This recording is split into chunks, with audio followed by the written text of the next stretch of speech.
পাঁচটা মেয়ের সাথে যদি কথা না বলে এরকম হনে এত বড় নাগির দালাল। ডিবিএ কি করছে, কি বিষাক্ত কি খাওয়াইছে, কি মারছে, কি করছে সেটা ডিবিএ জানে। আটকের পরদিনই কারাগারে মারা গেলেন কার্যক্রম নিষিদ্ধ যুবলীগ নেতা নুরুল আলম। তা ঘিরে তৈরি হয়েছে তীব্র রহস্য ও উত্তেজনা। ঘটনাটি চট্টগ্রাম কেন্দ্রীয় কারাগারের। নিহত হাজতি ৪৫ বছর বয়সী নুরুল আলম ছিলেন কার্যক্রম নিষিদ্ধ যুবলীগের সাতকানিয়া উপজেলা শাখার যুগ্ম আহ্বায়ক। মঙ্গলবার বিকেলে তাকে আদালতে সোপর্দ করে কারাগারে পাঠানো হয়, আর বুধবার সকালেই আসে তার মৃত্যুর খবর। পুলিশ জানিয়েছে ২০২৪ সালে সাতকানিয়া থানায় দায়ের হওয়া একটি বিস্ফোরক আইনের মামলায় জেলা গোয়েন্দা পুলিশ তাকে গ্রেপ্তার করে। গ্রেপ্তারের পর মঙ্গলবার বিকেলে আইনি প্রক্রিয়া শেষে নুরুল আলমকে চট্টগ্রাম কেন্দ্রীয় কারাগারে পাঠানো হয়। কারাগারের নিয়ম অনুযায়ী প্রথমে তাকে রাখা হয়েছিল আমদানি ওয়ার্ডে।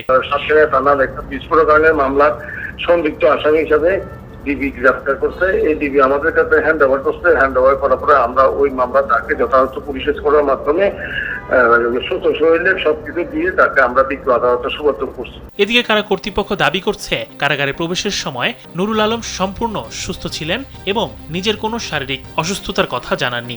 তবে বুধবার সকালে হঠাৎ করেই নুরুল আলম অসুস্থ হয়ে পড়েন। তাৎক্ষণিকভাবে তাকে চট্টগ্রাম মেডিকেল কলেজ হাসপাতালে নিয়ে যাওয়া হলে কর্তব্যরত চিকিৎসক তাকে মৃত ঘোষণা করেন। কারা কর্তৃপক্ষের দাবি এটি একটি স্বাভাবিক মৃত্যু এবং এই ঘটনায় কোনো ধরনের তদন্তের প্রয়োজন নেই। মারা গেছে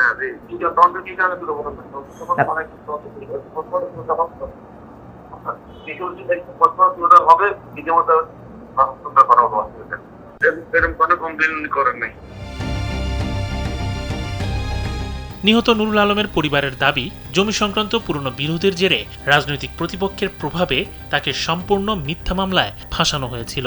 এই মৃত্যুর পেছনে কোনো অদৃশ্য হাত বা গভীর চক্রান্ত রয়েছে বলে সন্দেহ করছেন তারা। না না, এজাহারে কোনো নাম নেই। এটা গ্রেফতার করে গ্রেফতার করার পরে ওই মামলাটাতে মধ্যে আমার ভাইকে জড়ানো হয়েছে। আমার ভাই হাসি খুশিতে প্রিজন ভ্যানে উঠছে। আমার ভাইকে জেলখানা থেকে হাসি খুশি আমি স্পেশাল গাড়ি দিয়ে আমি এখানে পৌঁছাইছি। তো আমার ভাইকে ডিবি দিয়ে ধরানো হয়েছে। ডিবিএ কি করছে, কি বিষাক্ত কি খাওয়াইছে, কি মারছে, কি করছে সেটা ডিবিএ জানে। ভাই আমি জানি না। আমি সুষ্ঠু বিচার চাই, আমি সুষ্ঠু তদন্ত চাই। সিটাং থেকে ডিবি পাঠাইয়ে সাতকানিয়া থানায়, সাতকানিয়া কোনো আইন শৃঙ্খলা ছিল না। উনি যদি আসামি হতো ওনাকে থানায় নিয়ে সাকাই উনি রেজদিনে বেজারে ব্যবসায়ী ও বিয়াবা ব্যবসায়ী নারী সরকারি ও দালাল ও তিনটে মেয়ে নিয়ে ও তিনটে আরেকজন তিনটে ফোলার মা নিয়ে বিয়ে ফালাই নিয়ে বিয়ে করছে। আরে ডেইলি ৪-৫টা মেয়ের সাথে যদি কথা না বলে এরকম হনে এত বড় নাগির দালাল। এদিকে ঘটনার প্রকৃত কারণ জানতে ময়নাতদন্ত প্রতিবেদনের অপেক্ষা রয়েছে আইন শৃঙ্খলা রক্ষাকারী বাহিনী। ইমাম শরীফ, কালবেলা।